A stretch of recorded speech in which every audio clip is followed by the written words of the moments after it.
Guys, welcome back to my channel. It's your girl Star Flames. In this video we have quite a few things to clear up, bring to light. So we're going to talk about the real reason why Ye ghosted his lawyers immediately after the divorce, and Ye actually seen Kim for who she is the first time after the divorce. And the list goes on. This is really interesting. And based on what I'm learning, I can tell you that Ye is coming back. And he's coming back to expose the Kardashian Jenners, not like shady business deals or anything like that. But he's coming back to do an interview based on what I'm understanding, so that people can truly understand what happened with these lawyers, why the lawyers were quitting so often, even though in some cases it was just him asking the lawyers to excuse themselves from the case. But if you remember with Greenberg Torrig, he ghosted them after the divorce settlement. Now we also heard reports of Bianca Censori taking over the logistics of everything. Now, I'm learning that Bianca did not take over the logistics of everything after the marriage. It was before the marriage that she really jumped in that driver's seat, because she realized that there was no one truly helping and supporting him. While he had a few friends who would check up on him and such delight, things were just crumbling around him, and she provided that, support for him. Also, after he, was canceled, as they say, the entire drama with Adidas, he was truly receiving threats. And many of those threats weren't empty threats. People were serious. And at that point, too, I'm learning that Kim was allegedly, trying to coerce him into sitting down and talking to someone. And he knew that there was never such a thing of sitting down and talking to someone. They were just trying to get him institutionalized. So my theory on that has been proven to be correct. After the divorce, they were just trying to get this man to be institutionalized. The entire play of TMZ calling out Candace Owens, that was just as to let Candace Owens back away from him, so that in case they were successful with 51-15 him, no one would dare to intervene. Now, Ye also knows that they have been trying to get him institutionalized for the past couple of years. So what he did was to, form a kind of friendship with Donald Trump. He knows that Donald Trump is the only person like him who will speak out against anyone and not take a side. So Ye believes that in case the Kardashians and their friends were able to get him institutionalized, Donald Trump, Candace Owens would be, two of the only people guaranteed that would tell his story and ensure that he gets out of that 51-50. Now, how Bianca Censori and Ye got married, some people believe that it was just lust, right? But it's not. It goes deeper than that. So after, the cancellation, the divorce, he wanted to be quiet. He wanted peace. He wanted to tune out the entire world, because he believed that it was a time for him to take a step back and reflect. Also, he was worried about his kids, right? So he took that break. Bianca was, taking care of a lot of things for him. He would find Bianca's home as a place of refuge. Bianca, I'm learning, is that person that, even though she's young, she's wiser than her years. She's like him when it comes to, thinking, foreseeing problems, dangers, and all of that. So she opened her heart, opened her mind, and while she was listening to everything, because Bianca didn't know a lot of things, even though she was around him, working for him and all of that, she was shocked. Like, she was blown away. Through that, she realized that this man is not as crazy as his ex-wife made him out to be, or the public. So she realized that there's something deeper at play.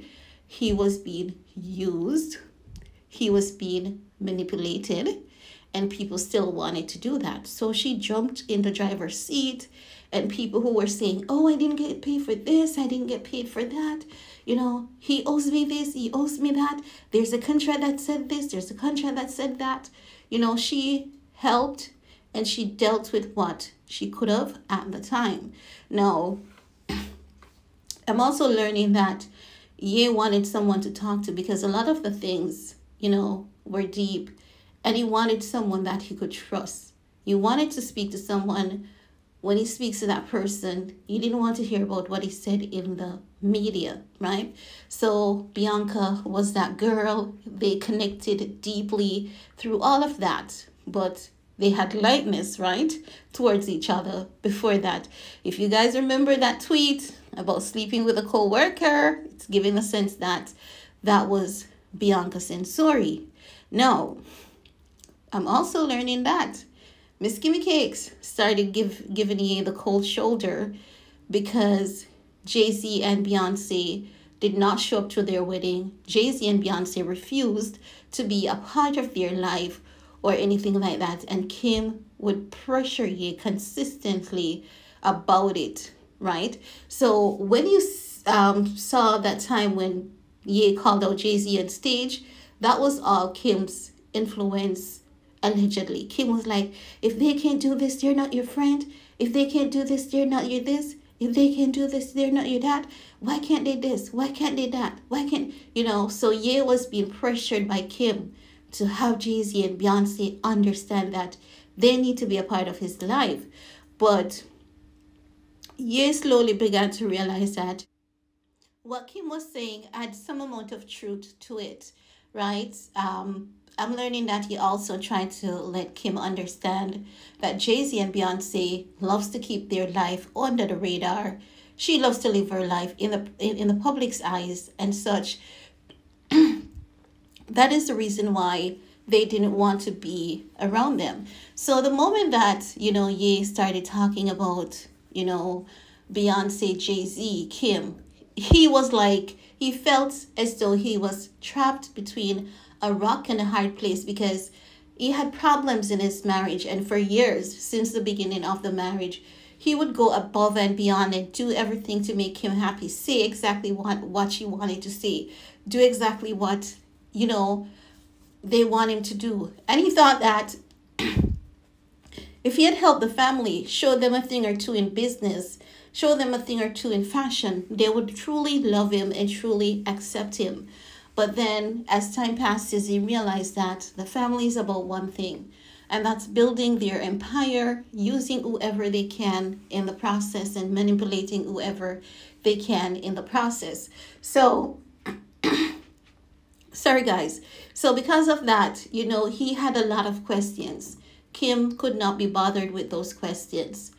A lot of things around him also, as it relates to their business deals, allegedly, he had a lot of questions about, like, who is this guy? Why are you going there? Who is she? No one really wanted to answer him. So everything became, so suspicious. But what they did was to twist it and say that, oh, he's bipolar because he claims, he thinks that people are doing something to him when no one is doing anything to him. And my family and I care about and love him so much. But that was not, like what they're putting it. His concerns were genuine. His questions about, who are these people showing up here? Why are you meeting with someone at this point here? All of those concerns were genuine. But he still wanted to make his marriage work for the sake of his kids. He wanted to give his kids the life that he didn't have, that Kim didn't have as well, and that, a family unit. So he would be compromising throughout the relationship. Not saying that Kim didn't compromise at all either. This is just from, I'm understanding based on what has been shared. It's just from his, perspective. So he was there pushing, trying to make things work. But then I guess through all of that, he crumbled mentally because he was keeping in so much at this point. He was making everyone happy besides himself. And as such, that is when, as I said, pressure bust pipe or pressure breaks pipe. So at that point, he felt, like he could not contain anything any longer. He just had to let it all out because it was becoming too overbearing, too much for him to keep inside. So that's when he started talking about everything. As it relates to Ye and Bianca, I'm learning that Bianca is wiser than her years. Even though she still has that fun, youthful side to her, she's very, very mature, extremely smart, and she likes how his mind works. She loves that about him. She loves that, he sees things differently from most people, and he believes that people should not be complacent. She truly loves his work ethics, and she realizes that, the labels that were thrown at him are so unfair, and this entire thing of him being bipolar, that's not the case. It's just that this man has been through a lot, been keeping a lot, and has been screwed over a lot. So, I'm learning that he's planning on doing an interview so that he can, get a few things ironed out, because people still have a lot about him wrong. And the Kardashian Jenners are still, saying a lot of stuff about him, using the media, machine against him, allegedly. And he's going to come back to make a few things clear when the time is right. But guys, this is all I want to just share with you guys in this video. Let me know what your thoughts are, and see you all next time. Bye guys.